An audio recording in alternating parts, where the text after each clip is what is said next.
السلام علیکم۔ آپ کو پتہ ہے کہ ہمارا دین اتنا پیارا دین ہے، اتنا مکمل دین ہے کہ ہر شعبہ زندگی میں ہماری رہنمائی کرتا ہے۔ ہم سب مسلمان ایک جسم کی مانند ہیں۔ آپ صلی اللہ علیہ وسلم نے 7 چیزوں کا حکم دیا ہے جس میں ہم سب مسلمانوں کا ایک دوسرے پر حق ہے۔ ان میں سے ایک چیز جو ہے وہ بیمار کی عیادت کرنا ہے، یعنی کوئی شخص بیمار ہو جائے تو ہم اس کی خیر خیریت پوچھنے چلے جائیں، اسے عیادت کہتے ہیں۔ اور الحمدللہ ہمارے معاشرے میں مسلمانوں میں یہ چیز بہت عام ہے کہ ہم لوگ واقعی اگر کوئی بیمار ہو جائے تو پوچھنے جاتے ہیں۔ لیکن مسئلہ یہ ہے کہ جب ہم کسی کی طبیعت کا سنتے ہیں، ہم بہت مصروف ہوتے ہیں کہیں نہ کہیں، تو ہم اس نیت سے اپنا ٹائم نکالتے ہیں کہ ہم نے فلاں شخص کو، فلاں رشتہ دار کو، پھوپھی کو، چچی کو پوچھنے جانا ہے، کیونکہ اگر ہم پوچھنے نہ گئے تو پھر باقی رشتہ دار کیا کہیں گے۔ ہماری امیاں بھی کہیں اگر جا رہی ہوں پوچھنے تو یہ کہہ رہی ہوتی ہیں کہ دیکھو بیٹا تمہاری پھوپھی یا چچی خالہ کوئی بیمار ہے، پوچھنے نہ گئی تو پھر وہ کیا کہیں گے، تو میں نے وہاں جانا ہے، پوچھنے جانا ہے، آج میرا مصروفیت ہے۔ اور اگر ایسا ہو چکا ہے کہ کبھی آپ بیمار تھے اور وہ شخص یا وہ رشتہ دار آپ کو پوچھنے نہیں آیا، تو جب اس کا سنتے ہیں تو کہتے ہیں کہ نہیں وہ جب ہم بیمار تھے تو پوچھنے نہیں آیا تھا، ان کے خاندان سے کوئی نہیں آیا تھا، ایک بچہ تک نہیں آ گیا ہمیں پوچھنے، تو اب ہم کیسے جائیں۔ یا یوں سوچنا کہ فلاں موقع پر جب میں بیمار ہوئی تھی تو یہ مجھے پوچھنے آئے تھے، اب میرا فرض بنتا ہے کہ میں جاؤں اور پوچھوں۔ یعنی صرف بدلے کی نیت سے ایک دوسرے کا سوچ کے ہر چیز کی کیلکولیشن کر کے جب کسی کی عیادت کے لیے جانا ہو تو یہ اس حدیث میں نہیں آتا جس میں آپ صلی اللہ علیہ وسلم نے فرمایا کہ 7 چیزوں کا حق ہے دوسرے مسلمانوں پر، اور جس میں عیادت کی بات کی۔ ویسے یہ سارا کھیل جو ہے یہ شیطان کی طرف سے ہے۔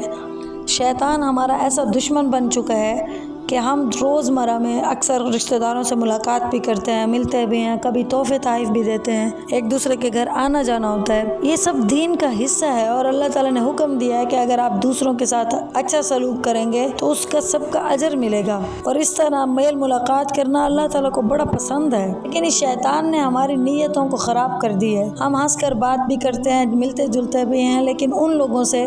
جو ہمارے ساتھ ایسے ہیں، یعنی ہم یہ دیکھتے ہیں کہ جس کا ہمارے ساتھ جیسا رویہ ہوگا ہم بھی اس کے ساتھ ویسا کریں گے۔ یعنی اگر کسی کے گھر سے ہدیہ آ گیا تو ہم بھیج دیں گے، کسی کے گھر نہیں آیا تو نہیں بھیجیں گے۔ یہی چیز شادیوں کے موقع پر بھی دیکھنے کو ملتی ہے، یہی چیز ہدیہ دینے، تحفہ دینے کے وقت بھی دیکھنے کو ملتی ہے اور بہت عام ہے۔ تو یہ جو ہے دوسروں کے ساتھ صلح رحمی نہ ہوا، بلکہ یہ تو ناپ تول اور بدلہ دینا ہوا۔ ایسے لوگوں کے لیے آپ صلی اللہ علیہ وسلم نے فرمایا کہ جو شخص ہر وقت مکافات کرے، بدلہ دے، ناپ تول میں لگا رہے کہ اس نے میرے ساتھ ایسا کیا تھا، چلو اب میں ایسا کر لیتا ہوں، تو وہ شخص صلہ رحمی کرنے والا نہیں۔ صلہ رحمی کرنے والا در حقیقت وہ شخص ہے کہ دوسرے شخص کے رویے کو نہ دیکھے کہ اس نے میرے ساتھ کیا کیا تھا، بلکہ اگر کوئی تحفہ دے، اس سے ملاقات کرے تو نیت صرف اتنی ہو کہ آپ صلی اللہ علیہ وسلم کی سنت ہے، اللہ کا حکم ہے اور مجھے اس کا اللہ تعالیٰ بدلہ دیں گے۔ یہ نہیں کہ کل کو اگر میرے حالات خراب ہو گئے تو یہ آئے گا اور مجھے ایسے میرے ساتھ کرے گا۔ ہر معاملے میں ترازو لے کر مت بیٹھ جایا کریں کہ اس نے میرے ساتھ ایسا سلوک کیا تو میں بھی ویسا کروں گا۔ اس کے معاملات کو بھی عبادت سمجھ کر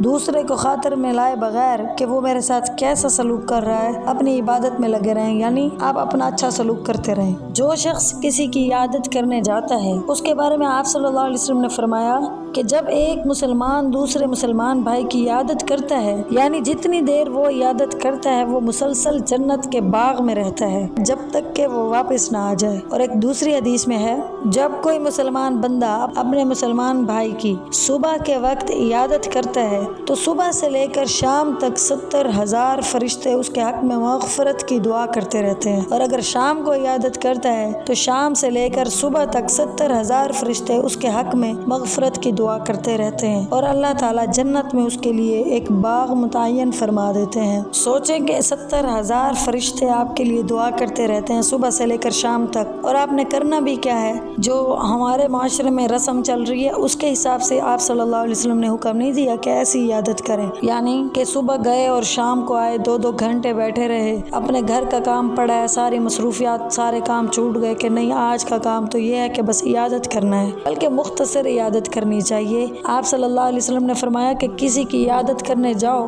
تو ہلکی پھلکی عیادت کرو، یعنی ایسا نہیں کہ ہمدردی میں صبح سے لے کر شام تک 2 گھنٹے بیٹھے رہو رہو، اس سے مریض بھی پریشان ہوتا ہے، مریض کے گھر والے بھی پریشان ہوتے ہیں۔ ہو سکتا ہے بیمار نے اپنے پاؤں پھیلا کر سونے ہوں، آپ کے احترام میں وہ سمٹ کے بیٹھا ہو۔ اب ہو یوں کہ ہم گئے کسی کی عیادت کرنے ثواب کی نیت سے، اس کو پریشان کر کے الٹا ہم اس کے لیے پریشانی کا باعث بن گئے۔ تو ہر کام کو سنت کے مطابق کرنا چاہیے۔ جہاں عیادت کا آپ صلی اللہ علیہ وسلم نے حکم دیا، وہیں یہ بھی فرما دیا کہ کیسے عیادت کرو، یعنی مختصر عیادت کرو، صرف 4 سے 5 منٹ بیٹھو۔ ایک اور رسم ہمارے ہاں بہت عام ہو گئی ہے کہ جب کسی کی عیادت کرنے جاؤ، کوئی ہدیہ لے کر جاؤ یا کوئی پیسے لے کر جاؤ، کوئی بسکٹ پھل وغیرہ، تو یہ سب طریقہ آپ صلی اللہ علیہ وسلم کا نہیں تھا۔ وہ ایسے ہدیے وغیرہ لے کر نہیں جاتے تھے، اور پھر یہ سوچنا کہ خالی ہاتھ گئے تو کیا کہیں گے، اور اس وجہ سے انسان جو ہے وہ اتنی بڑے ثواب لینے سے بھی رک جاتا ہے کہ کچھ ہے نہیں، ایسے خالی ہاتھ کیسے جاؤں۔ تو ان رسموں میں پڑھ کر نا ہم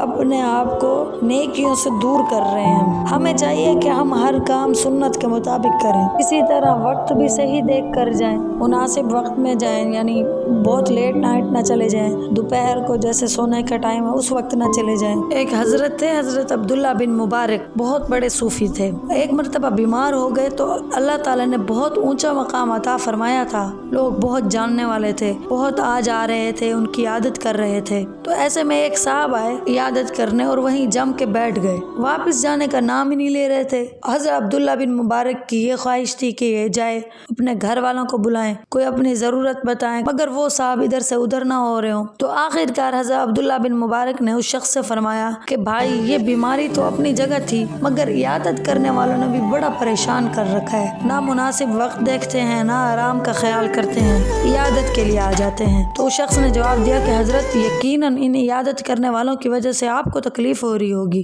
اگر آپ اجازت دیں تو میں دروازے کو بند کر دوں تاکہ کوئی آ نہ سکے عیادت کے لیے۔ وہ اللہ کا بندہ پھر بھی نہ سمجھا کہ میں جو اتنی دیر سے بیٹھا ہوں، میری وجہ سے بھی تو حضرت والا کو تکلیف ہو رہی ہوگی۔ خیر، حضرت عبداللہ بن مبارک نے اس کو جواب میں کہا کہ ہاں، دروازہ بند کر دو، مگر باہر جا کر باہر سے اس کو بند کرتے جاؤ۔ تو ہمیں بھی ایسے نہیں کہ بس جائیں اور ٹک کے بیٹھ جائیں، تو مختصر کر کے آئیں، بالخصوص ہم خواتین، تو ہم بھی مختصر سے عیادت کریں، دعا کریں اور آ جائیں۔ ہاں، ایک چیز ضروری ہے کہ جب ہم مریض کی عیادت کے لیے جائیں تو اس کے لیے دعا ضرور کریں، خیر خیریت پوچھیں اور واپس آ جائیں۔